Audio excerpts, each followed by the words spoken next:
Presented by Cursed by the Witch. Warning, use headphones before listening to horror podcast story. The Unseen Stalker is a spine-chilling tale of terror that revolves around a mysterious, invisible entity that silently hunts its victims, preying on their deepest fears. The story delves into paranoia, isolation, and the fear of the unknown, as the characters realize that the most dangerous things aren't always what they can see, but what they can't.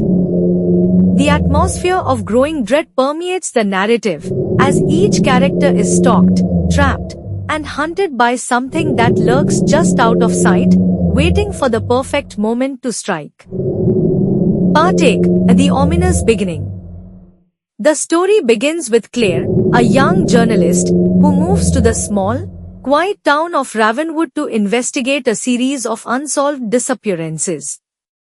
Over the past year, a number of townspeople have vanished without a trace, leaving behind no clues. Each disappearance has been eerily similar: no signs of struggle, no witnesses, and no bodies ever found. The local police are baffled, and the townspeople live in constant fear of who might be next. As Claire settles into her new apartment, she begins to sense that something feels off. She has the unsettling feeling of being watched, though every time she looks over her shoulder, she sees nothing. The town itself seems gloomy, as if a dark cloud hangs over it, and the people are reluctant to talk about the disappearances. They give vague warnings and exchange nervous glances, as though they are too frightened to speak openly about what they believe is happening. Claire interviews some of the families of the missing individuals, but no one has any concrete information. What they do share is a common thread: before each person disappeared, they complained about the sensation of being followed. Some claimed to hear strange noises, footsteps in the dead of night, whispers that seemed to come from nowhere. Others reported that things in their homes would move on their own, as though an invisible hand was playing tricks on them. The more Claire investigates, the more she begins to believe that there's something far more sinister at play, something that goes beyond the realm of rational explanation. Part 2, The Stalking begins. As the days pass, Claire herself begins to experience strange occurrences. At first, they're small. Objects in her apartment aren't where she left them, her keys go missing only to reappear in odd places, and she hears faint tapping sounds at her window at night, despite living on the third floor. She tries to brush it off as stress or the tricks of an overactive imagination, but the feeling of being watched grows stronger with each passing day. One evening after returning home late from an interview, Claire feels an overwhelming sense of unease. The air in her apartment feels heavy, and the shadows seem darker, more oppressive. As she walks through her hallway, she suddenly hears faint, almost imperceptible footsteps behind her. She freezes, heart pounding in her chest, and slowly turns around, only to find nothing there. But the footsteps don't stop. They move around her, circling her like a predator stalking its prey, yet there is no one in sight. Terrified, Claire locks herself in her bedroom, but the footsteps follow her. They stop just outside her door, and she hears the soft sound of breathing, calm, measured, and unmistakably human. She waits, clutching a knife, heart racing, but the sound eventually fades, leaving her in silence. Though she tries to convince herself it was her imagination, she knows deep down that something is wrong. Something is watching her. Part 3, The Town's Dark Secret. Determined to uncover the truth, Claire digs deeper into Ravenwood's history. She scours old newspapers, archives, and police records, and eventually stumbles upon an old urban legend that the townspeople refuse to discuss. The legend speaks of an entity known as the Unseen Stalker, a malevolent force that has haunted the town for centuries. According to the legend, the stalker is invisible, a shadow that walks among the living, waiting to claim its victims. It chooses its prey at random, following them for days, weeks, or even months before finally taking them. The legend describes how the stalker feeds on fear. The more frightened its victim becomes, the stronger and more persistent it becomes.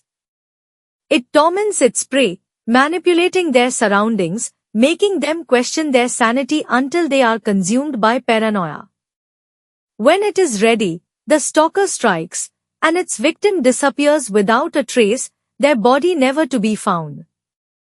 Claire dismisses the story as folklore at first, but the eerie similarities between the legend and the recent disappearances are too strong to ignore.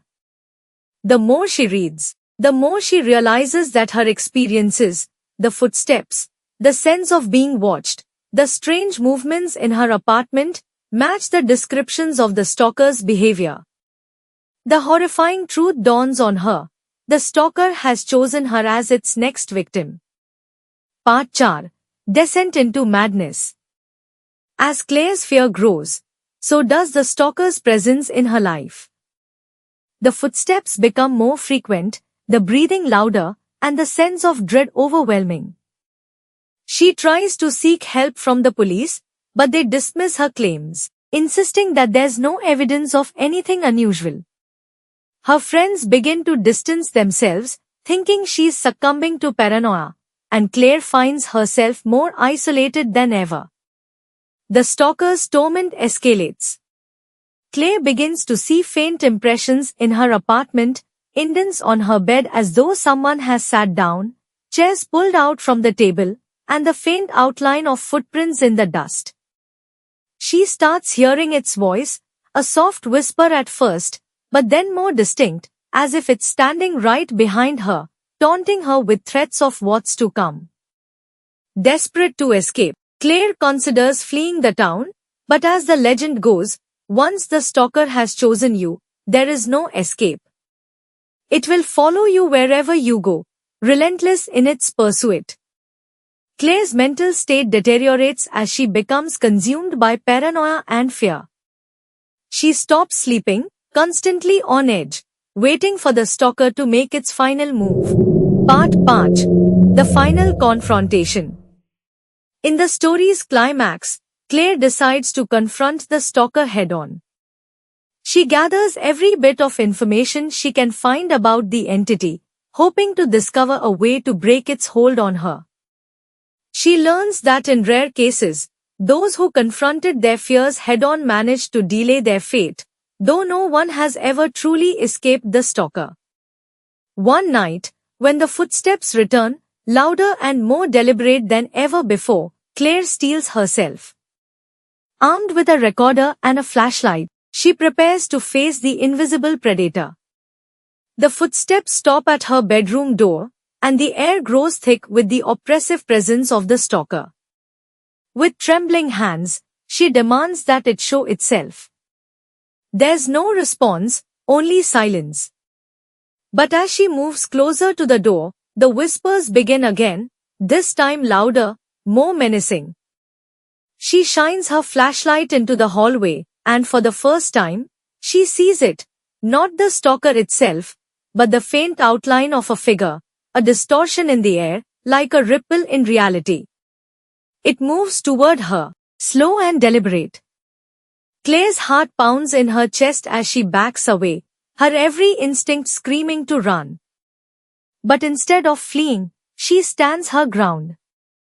The figure stops, inches from her, and for a moment, there is only silence. Then, as quickly as it appeared, the figure vanishes, leaving Claire alone in the dark. Part 6. The Haunting Aftermath. Though Claire survives the encounter, she is forever changed. The stalker may have retreated, but the fear lingers. She knows it's still out there, watching, waiting for the right moment to strike again. The entity feeds on fear, and even the slightest hint of terror could bring it back. Claire leaves Ravenwood, hoping to put the nightmare behind her, but the experience haunts her every waking moment. Every creak, every shadow, every gust of wind feels like the stalker returning for her. She knows that no matter how far she runs, the unseen stalker is always watching, biding its time. In the end, the real horror of the unseen stalker is the lingering sense of paranoia and the knowledge that some things can never be escaped. The story closes with Claire looking over her shoulder, knowing that the stalker's presence is always with her, hidden in the shadows, unseen but ever present. The unseen stalker is a terrifying exploration of fear itself. The invisible nature of the stalker makes it an embodiment of the unknown, feeding on its victims' dread and paranoia. The story leaves readers with a sense of unease, reminding them that the things we fear most are often the ones we can't see, and that sometimes, our own fear is what brings the monster closer. Thank you for watching. Just like and subscribe.